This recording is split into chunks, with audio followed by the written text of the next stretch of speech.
Welcome to World in 2 Minutes. These are your headlines. Houthi forces are reported to have violated a ceasefire announced earlier on Tuesday by the United Nations Special Envoy on Yemen. Local reports say Houthis shelled pro-government fighters' positions in Taiz and Al-Hajj province. Fighting had intensified ahead of the ceasefire. The week-long truce had been postponed from Monday night to Tuesday morning. Yemen's President Abdurabu Mansur Hadi asked for a delay after 2 members of the Saudi-led coalition were killed in fighting in Taiz, which is controlled by the Houthis.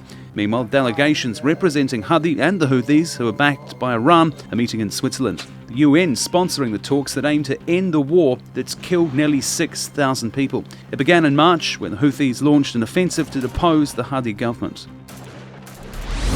US Secretary of State John Kerry is meeting his counterpart Sergey Lavrov to discuss how to end the war in Syria. He's later set to meet Russian President Vladimir Putin. Russia's one of Bashar al Assad's strongest allies, but the US doesn't want Assad involved in any political transition. The UN nuclear watchdog is expected to close its 12-year investigation into Iran's nuclear program on Tuesday. It was agreed as part of the nuclear deal struck between Iran and 6 nations in July that the International Atomic Energy Agency would formally close its probe.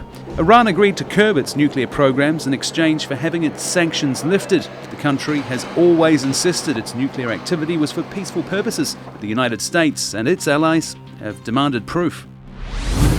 The top US diplomat in Havana says the US has encouraged Central American governments to resolve the refugee crisis involving Cuba. About 5,000 Cubans are trying to make it to the United States. They're now stuck in Costa Rica after being barred from entering Nicaragua. Another 1,500 are stranded in Panama, unable to enter Costa Rica. Costa Rica's president arrived in Havana on Sunday for a 2-day visit and said the refugee crisis would be on the agenda. Thanks for watching. TRTworld.com, Istanbul.